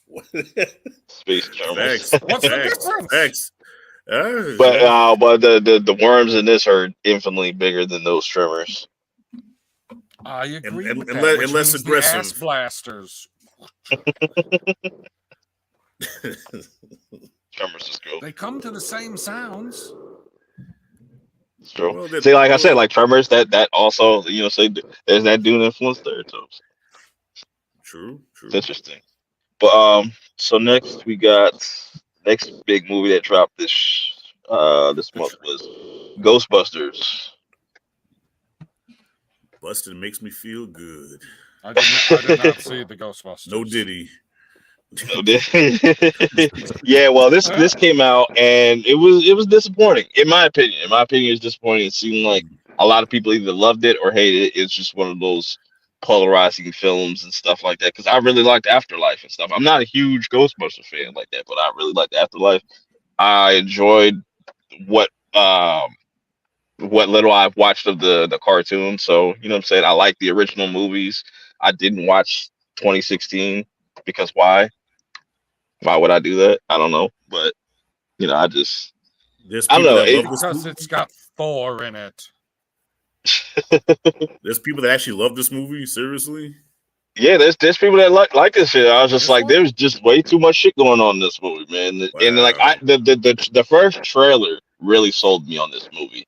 I was like, that was a really good trailer. And then the second trailer came out. It's like, let me just temper my expectations a little bit. Seeing the movie, and it's just way too much shit going on in this movie. Way too much. Yeah. I'll put it this way: the beginning was fire, the ending was fire. Everything else in between was shit. So if I ever watch this again, I'll watch the opening and then I'll watch the ending of it. Everything I just I won't watch anything in between because the rest of it was trash. Yeah. But And Bill Murray, come on, Bill Murray, one of the funniest dudes on the planet, man. Bill Murray, he wasn't even Peter Venkman anymore. He was just Bill Murray getting a paycheck. He was more Peter Venkman in Afterlife than he was in this movie. You could see kind of the character that he played from the first movie in Afterlife, but here it's just like, okay, I'm Bill Murray. You see my face, give me my check, let me go ahead. right. Yeah, that was a lot of that. Like, yo, like here's a character, introduce a character. There's like 20, 25, like 20 or 25 Ghostbusters at the end of this shit. It's just like, Yeah, bro, yeah, because that's what I was thinking. Like, you're selling me on this. Oh, this villain, he's this big bad, and it's just like, okay, they must be setting up to kill a lot of these motherfuckers if they're just introducing, because there's just way too many characters that got introduced and stuff. I'm just like, if y'all and don't not kill only, them and not off, only that, and not only that, the Frozen Empire. You don't see the Frozen Empire until the last like 15 minutes of the movie. There yeah, is no Frozen Empire. what you see in that trailer is like that's like the most that you see in that shit. Like that's everything right there. But Right. And look, and this poster here even says it all. Now, Phoebe was one of the highlights of Afterlife. And look, even in this picture right here, she's all the way at the bottom. For whatever reason, they took Phoebe and said, we don't care about this character no more. And she was one of the highlights of Afterlife. So, like, what's up with that? Like, they reduced her to having a relationship with another girl ghost. And I could have sworn I was getting lesbian vibes between them. I just knew any minute they were going to start making out. You know what I'm saying? Yeah. Yeah, and everything that goes bad is pretty much her fault in this movie. Like it's hilarious. But that aside, it's just like it's still making money. You know what I'm saying? They I think this movie only had like a budget of like 100 mil or something like that. So they're gonna make that shit back. They're gonna keep making these for sure. The domestic opening was only 1 million more than what the one from 2021 made. What was it called? Afterlife. Afterlife, yeah. Yeah, Afterlife's domestic opening was 44 million, and their domestic opening for what's it called? Frozen Empire is 45 million. Oh, yeah, they'll make their money back. No, but look, the domestic is making 76% of the box office, and international people are not feeling it. It's not gonna make money. What's the international number? International, 23% of the box office is international, and it's only 16 million so far. That's not good. Yeah. People don't care. Like, I think they tried. They gave it a chance, just like the Star Wars franchise got a chance in China and everywhere. And they're just like, you know what? Every passing year, Star Wars makes less and less there. Same with Ghostbusters. This may be like nostalgic to us because of the song and the actors and whatnot. It's not everywhere else. Well, yeah, no, you hit the nail on the head, man. They depended too much on nostalgia. Like the nostalgia frosting was way too thick. I think the way they sent off the OG Ghostbusters in Afterlife, that should have been it. That should have been the end of the original 3 or 4 if you include Egon, which was a very emotional scene. I think they should have left them out, build these new characters up, and then start, do its own thing. You know what I'm saying? But when you depend too much on nostalgia, you fuck it up. Here's the thing, though. It's a Sony movie, and they will sell it to Netflix for a considerable price, and they'll make their money back there. Yeah. Too. This will be on digital. This will be on digital probably by in 2 weeks. Yeah. We on digital. Yeah, I don't see myself watching this one again though. It was very disappointing. Okay. You see the DEI Ghostbuster on the left? Put the screen back up. He was right there. See? Oh man. So Jeez. next, the last topic we're gonna kind of leave off on is Godzilla vs Kong. Well, Godzilla X Kong. I gotta stop saying vs Kong. I don't know why they put the X there, but X will give it to you. Multiplying their powers. What do you not get about that? Well, I think they're gonna have a fight. Well, I haven't seen it yet, but I assume they're gonna have at least one fight with each other before they. They are. They showed everything in the fucking trailers and the TV spots. That's what they're like. I was just like, bro, can we just leave some shit for the movie? That's why I don't watch trailer, bro. I'll watch a teaser and then that's it. I won't watch the full trailer because the full trailer shows too much. I'll just watch the teaser. It's just crazy. But I just wanted to talk about predictions because I had a poll. I did a poll. I was like, what is this gonna make open worldwide opening weekends? I had these 50 to 100 mil, 100 mil to 150. You know what I'm What did the saying? last one do? I don't know. That was during the pandemic though, so I think it was really low. Exactly. It's not going to be a good, accurate answer. Yeah. I know Watching- the last movie, like the worldwide number was like 470. Wow. I don't know how much the opening was. I think the opening was like 40 something. With And I day and think date that release. yeah, and I think this is predicted domestically to make at least 60, 50 to 60. And like worldwide, I think it's gonna make its budget back, which was like 130 something. Yeah. Right. So Yeah, 200 or more is where I'll vote. To worldwide. Worldwide, yeah. Yeah, I can see that. I'm leaning more to that 150. I think I because would- like they're yeah. saying it's opening at like, or it's projected right now to do like 130 something. Yeah, Right. because overseas, overseas they love Godzilla, man, especially in Japan. So that's Yeah, for guaranteed sure. money overseas. For sure. Right, And I got because to temper my expectations. Because I know this is not going to be nowhere near like the quality and the greatness that is, Godzilla -1. But Oh, of course not. Of course not. yeah, but this is going to be interesting though for sure. Do you No, predict the I'm VFX? expecting a crazy good ass time though. Just a crazy, like balls to the wall, buck ass wild, extravaganza. That's what I'm expecting. What are you gonna say, Chill? Do you predict VFX will be just as good as Godzilla -1? No, because With a bigger budget? no, because like that's another issue. I feel like ever since the last film, like the quality has been dipping. Like the last good like monster verse movie we got with like really dope scenes, it was King of the Monsters. After that, it's just like yeah, let's just throw shit on the wall. What Yes. you say? Hell no. Yes, Godzilla. No. That's the last time that shit looked really good. Like now, it's just like all right, the quality just dipped after Godzilla that. vs Kong didn't look good because they had extra time to work on it because of the pandemic. I thought the detail in the especially on Kong's fur and shit, man. No, you crazy? Dog, King of the Monsters. They masked the bad CG in King of the Monsters by giving it a orange and blue palette, and it rained about 80% of the movie to hide the bad CGI. Godzilla vs Kong, you saw everything. The King of Monsters still look better than Godzilla vs Kong. Shit. I don't know if the movie The King of the Monsters looks better.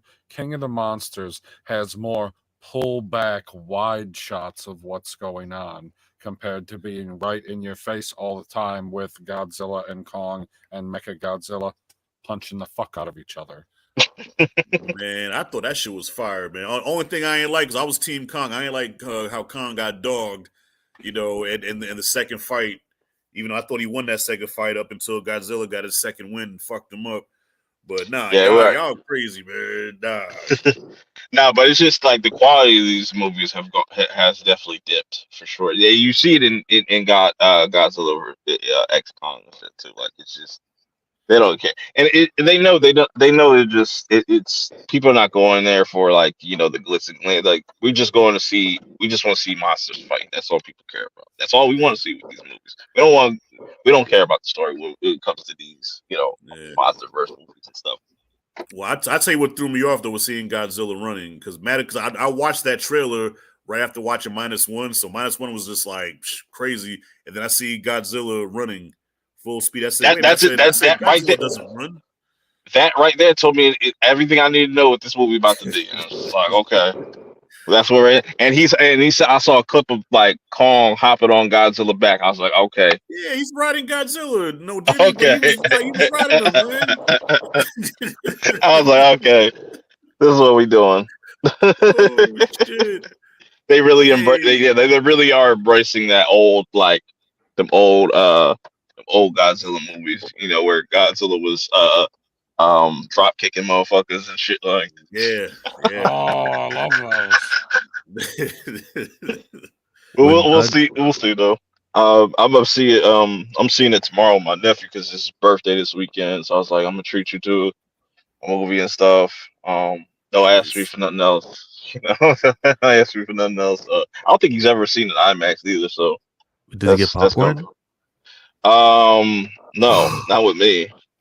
I know he's gonna ask though. I know he's gonna ask too. Because like, You nah, better I give him ain't. popcorn with the extra added toppings. You know those like ketchup things, or they come in like pickles. They It, all these magical it, flavors you it, can add. it's Mm. called bring your own snacks. You know what I'm saying? I'll bring my own stuff. Oh, You know what I'm saying? If he wants some popcorn, I was like, all right, I'm gonna just sneak in this bag of popcorn real quick. Just Holy get my shit. big coat. You know what I'm saying? What, I what ain't paying is that $7 for no fucking popcorn. $7 is that cheap? Shit, where I'm at, popcorn's like $11, man. Jesus Christ. Shit, I'll pay. for a large popcorn and a large drink, it's like $17. You don't get the drink. How The drinks much? aren't How worth it. much I'm is the it? cool uncle, but I ain't that cool. I'm a cool uncle, but I'm not that cool. You know what I'm saying? I'll be like, you could wait till we only here for like an hour and 50. You could wait. We could stop somewhere Man, else. You know what I'm saying? shit. Get some food. Let me tell you something. Old school, we make a trip right to the Dollar Tree, buy a bunch of snacks, smuggle that shit Hell yeah. in our pockets and everything. Go stop That's by why Mickey D's, sneaking a couple McDoubles up in that mug. Yeah. that's why I be saying like why people say like yo the movies are so expensive. I gotta buy popcorn. I gotta buy a drink. I was like you don't gotta buy none of that Ooh, shit. ooh, You could bring that shit with you. bring it. Popcorn is Go part of go the go right to the experience. Dollar Tree, get some raisinette Swedish fish and everything for under Yeah. $4. Yeah, I'll be looking at these prices. I was like, bro, like, ain't no way I'm about to pay $15 for a big ass pretzel. Mm-mm. Not Only doing time it. I get a popcorn is on my birthday, and I get it for free. Yeah, yeah. Okay. With the cast, right? Who's gonna be the Taiwanese girl who gets most of the screen time? Like, what are we expecting from this movie? Is there returning characters? Yeah, the No. little deaf girl, What? right? A couple of returning characters. Millie Bobby Brown's not. I don't know where Millie Bobby Brown's at. She hasn't been. She was in Kingdom Monsters, right? Oh, I'm pretty Yeah, sure she's hanging out with Kate Middleton. yeah, she was in King of the Monsters and Godzilla vs Kong. She was in Thanks, both of chill. those. She was in Kong? No, she wasn't. I'm tripping. No, she wasn't. She was in King of the Monsters. I'm tripping.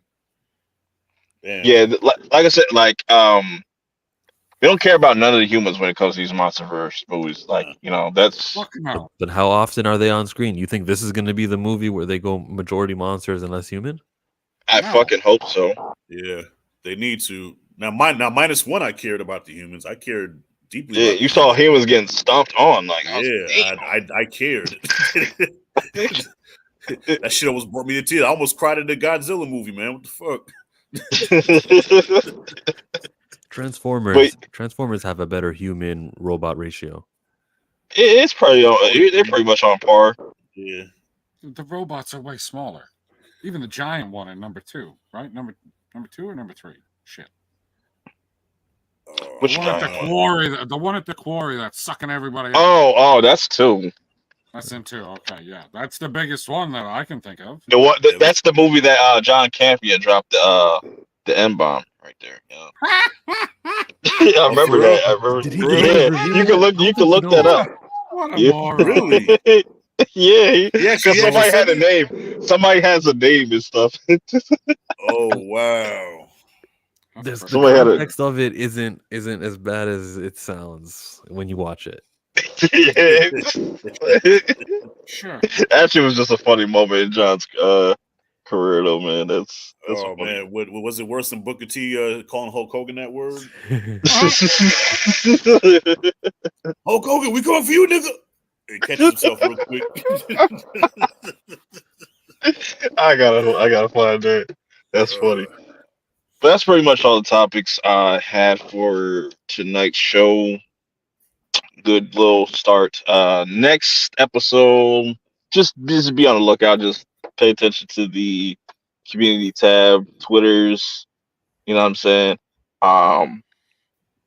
Yeah, the next episode should be coming out soon and whatnot. But I appreciate people that pulled up in the live chat, people that are checking out the replay. Chill, what you got going? I'm on You're the side muted. opening my tab so I can share the John Campia screen. What do I got Oh, going? okay. Nothing. I don't know. I got nothing going on. I'm talking about poor representation, and I'm going to talk about Jonathan Majors, I guess. What about Diddy and And Diddy Cassie. escaping in Castaway. He's going where He did the Russell race. He Simmons did is the going. race. Yeah. I'm gonna pass on that topic. I really don't care about him. But like we know how we know. Like everybody knew. Yeah. So this is not a surprise to everybody. It's not like a shocker. Yeah, Well, everybody knows. I just think it's comedic because he got the drop and he got the he knew ahead of time and even put his kids in danger just to flee and escape and live on an island somewhere. So I predict he ain't going to jail. We're gonna see him probably 10 years from now, 30 pounds lighter, dreads, smoking a blunt on Instagram, talk about how he's doing good in I'm a life. changed man. Vegan. I'm a changed man. I'm a vegan. Christian. I just but got still, citizenship. but still can't stop, won't stop. Bad boy for life. Now they had that on the set documentary. Now that Diddy documentary is gonna be crazy. Whenever that drops. If 50 Cent, I think spearheading that thing because 50 got it in for Diddy for some reason. Yeah. He must know something that we don't know. Yeah, if you go to 50's Instagram, he has at least like 20 or 30 posts talking shit about Diddy. Yeah, he's always been on his neck. Yeah. So that's gonna be an interesting one. Yeah, so PB, what you and Zod got cooking up? We're doing a tier list here in like 10 minutes. That's why I gotta I guess more like 15 minutes. I don't even remember what the movies are. I think it's Tarantino. We're doing a tier list of Tarantino movies. Nice. So that's like Fandom 9. Zone That should be easy. like- That should be easy. in like 20 minutes. So then we got right, and I probably haven't even seen all of them, so it'll be super easy for me. But You ever I'm seen all Yeah, he's only probably 9. Tarantino's go check movies? it out. You ever seen all Tarantino's movies yet? I don't fucking know. Maybe not. Okay. What you got I going? guess we'll find out. All right. Let's see. Well, I'm definitely going to see Godzilla Kong, so I'll probably have a video for that Friday. And dropped a video for the new Mary Van Peebles Western that came out that I guess nobody heard of called Outlaw Posse. It had a limited theatrical release, but nobody cared. But I had to watch it on I watched it on Amazon. I had to rent it for like $6 because I couldn't find it anywhere. So I dropped a video on that, and I did a video for Roadhouse, which was a pleasant surprise. I didn't think I was going to like it, but I enjoyed the movie. And despite what nobody says about Conor McGregor was one of the highlights of the film because he's batshit crazy, and I love him. I just see the memes of how he's walking around. He's like, "Oh, this is Conor McGregor walking around the whole entire movie and shit." Like the memes. Well, Conor McGregor's got a weird build. What's going on here? Well, Conor McGregor, you got to realize the dude's built like a gorilla. He's got wide shoulders, long arms. He's very bow-legged, so he has a weird walk anyway. Yeah, man. But so I did that. I just did a live stream Monday for Planet of the Apes. So I'm going to be reviewing the original Planet of the Apes films, from 68 to Battle of the Apes, which was 73. So I'm going to be doing another live stream Monday covering Beneath and Escape for the Planet of the Apes. And that's about it that I got so far. All right. Yeah. Sound cool. Me personally, I got a bunch of stuff. I don't know. I got the Godzilla vs. X Kong tomorrow. I'll have that up tomorrow night. And then from there, I don't know. Is your nephew going to be in the car when you review it? No, absolutely not. Those make the best videos, man. Look, I had my son with me for the past couple of videos, man, and he never ceases to amaze me because kids have no filter. They don't give a fuck what they say, I can't break my mystique. You can't. Oh, yeah, gotcha.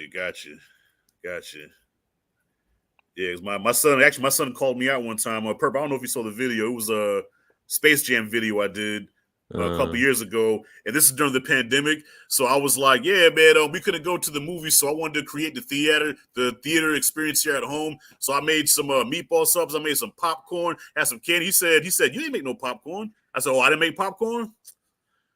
I said, "Oh, you little shit." Yeah. I said, "You would expose me on camera, wouldn't you?" Nah, but I'm not gonna have him on. You know what I'm saying?